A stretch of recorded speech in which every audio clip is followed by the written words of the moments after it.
Virgil van Dijk names the signing Liverpool need to make before transfer deadline. Virgil van Dijk has made it clear which signing he believes Liverpool should secure before the summer transfer window closes. Liverpool, the reigning Premier League champions, have already spent close to £300 million this summer, bringing in high-profile names such as Florian Wirtz, Jeremy Frimpong, and Milos Kerkez. This heavy investment has convinced many pundits that the Reds are well-placed to defend the league title they claimed in Arne Slot's debut season. However, Sunday's Community Shield served as a sobering reminder that there is still work to be done. Liverpool twice took the lead against Crystal Palace through new arrivals Hugo Ekitike and Frimpong. It's only for Jean-Philippe, Mateta, and Ismail Assar to drag the Eagles back into the contest. Palace keeper Dean Henderson then produced two vital penalty saves, and Mohamed Salah missed his spot kick, allowing Palace to lift the trophy for the first time in their history, despite an eye-catching summer outlay. Liverpool are not finished in the market. They've already failed with a £110 million bid for Newcastle striker Alexander Isak, and are also keen on Palace defender Mark Guéhi.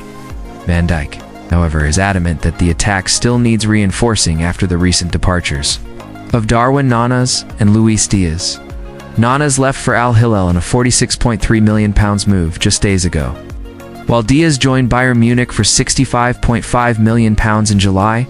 Speaking to Talk Sport, Van Dijk said, "We've just lost Darwin, he's gone to Saudi, and Lucho went to Bayern. I think there's always room for another attacker to make us stronger. Let's see what happens before the window shuts."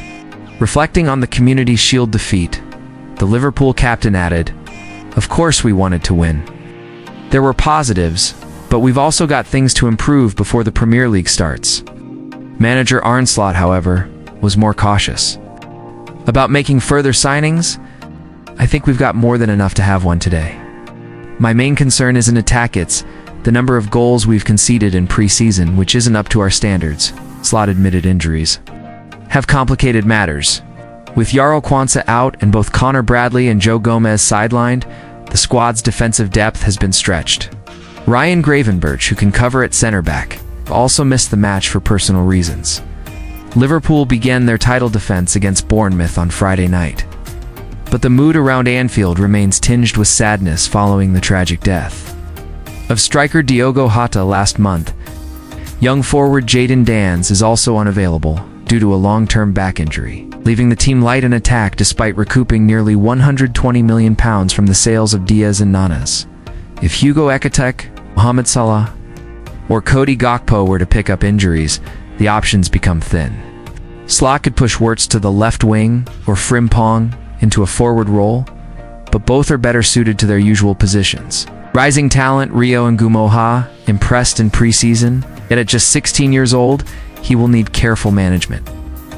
With 3 weeks left in the transfer window, the sense is that Liverpool must act ideally, bringing in both a forward and a center-back.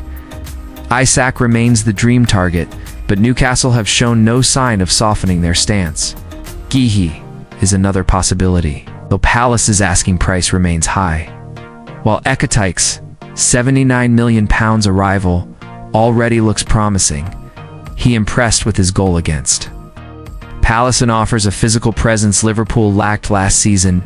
Van Dijk's comments highlight that the squad may still be 1 or 2 players short of sustaining another title challenge. Slot praised Ekitike's impact, but explained why he substituted him early, noting that Federico Chiesa, another attacking option, is not yet fully integrated into the squad. The concern is that if Ekitike suffers an injury, Liverpool will be left exposed, heading into a demanding run of fixtures against Bournemouth, Newcastle, and Arsenal. In short, while the Reds have spent big and unearthed a gem in Ekitike, the feeling persists that further investment, particularly in attack and defense, will be crucial if they want to go back-to-back as Premier League champions. This has been one of the most closely watched transfer chases of the summer. Now that the deal is complete, United fans will get their first glimpse of Xhaka in red during Saturday's unveiling. The message from Old Trafford is clear: Xhaka is here to lead a new era in United's attack. Meanwhile, both Romano and David Ornstein report that United have made initial contact via intermediaries with Brighton and Carlos Balíba's representatives to explore a move for the midfielder. Balíba hasn't ruled out a transfer, and personal terms wouldn't be an issue, but Brighton remain firm in their stance. They do not want to sell. The Seagulls value him at more than £90 million, making a deal extremely difficult unless United free up significant funds through player sales. United still plan to add a midfielder after completing the Zacco deal. So the Balíba pursuit isn't dead yet, but insiders expect plenty of drama before the window closes. Elsewhere, there's fresh movement in United's transfer business. Zacco, already in advanced talks with United, agreed personal terms after a £74 million bid was launched on Tuesday. Leipzig are still reviewing the offer, but signs point to an agreement being reached soon.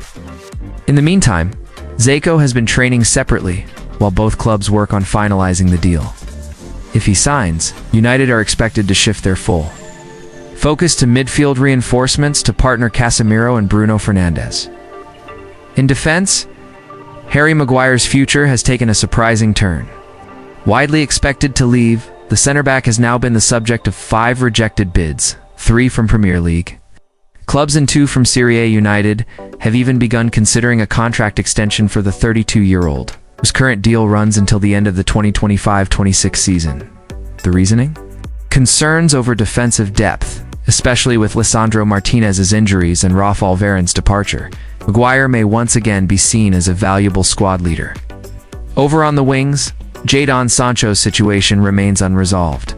He is still tipped to leave, and fresh reports in Italy suggest Inter Milan could enter the race if they fail to land Ademola Lookman from Atalanta. United are open to letting Sancho go for the right price, with Inter potentially exploring a loan to buy structure.